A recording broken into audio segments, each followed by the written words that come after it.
guddida anshaxa iyo dacwadaha ciyaaraha gobolada Somaliland ayaa maanta waxay go'aamo ka soo saareen ciyaartii muranka dhalisay ee shalay dhaxmartay gobolada Hawd iyo Daadmareed. Go'aamada guddida ayaa waxay u dhignaayeen sida tan.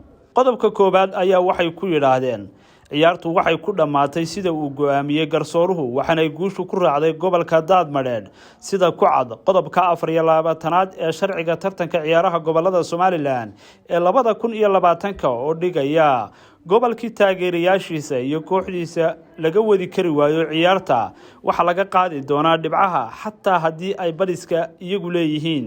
waxaa la ganaaxay gobolka Hawd in ay ciyaaraha gobolada ka maqnaadaan muddo 5 sano iyo ganaax lacageed oo dhan 20 milyan oo shilinka Somaliland.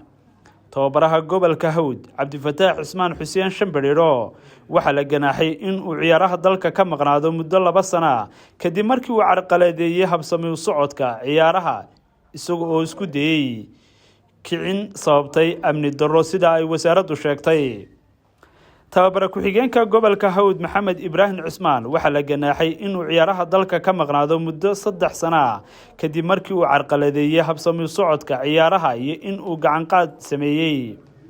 ciyaaryahanka Cabdisamed Salabaan Cabdiraxmaan Laayax oo ka tirsan gobolka Hawd waxaa laga ganaaxay ciyaaraha gobolada dalka muddo 5 sano iyo 10 milyan oo ganaaxa kadib markii uu farasaaray garsooraha ciyaarta. ciyaaryahanka ayaan la good aadan oo ka tirsan gobolka Hawd waxaa laga ganaaxay ciyaaraha dalka muddo 3 sano kadib markii uu dil ugu hanjabay mas'uuliyiinta wasaaradda ciyaaraha. garyaqaan aadan Shaafici Cabdi Xiis oo ka tirsan gobolka Hawd waxaa laga ganaaxay ciyaaraha dalka muddo 3 sano iyo 5 milyan oo lacag kadib markii uu waxyeello u geystay garoonka ciyaaraha. ciyaaryahanka Najiib Cabdisalaan Cilmi oo ka tirsan gobolka Hawd waxaa laga ganaaxay ciyaaraha dalka muddo 3 sano kadib markii uu isku dayay in uu waxyeello u geysto garsoorihii ciyaarta.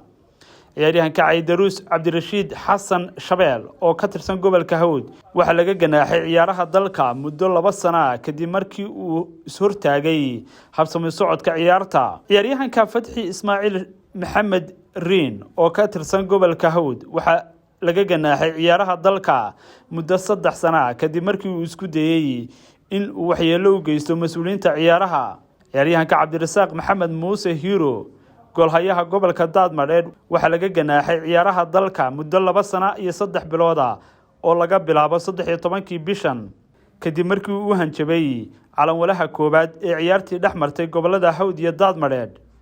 qodobadan waxaa ku saxeexan guddida dacwadaha iyo anshax marinta ee ciyaaraha gobolada Somaliland oo gudoomiye u yahay Ismaan Madar Samatar. dhinaca kalena madaxweynaha Somaliland ayaa saaka kulan la qaatay mas'uuliyiinta wasaaradda dhalinyarada iyo ciyaaraha Somaliland isagoo ka wareystay qaabka ay u socdaan ciyaaraha gobolada Somaliland. xasan galayd wararka Hargeysa.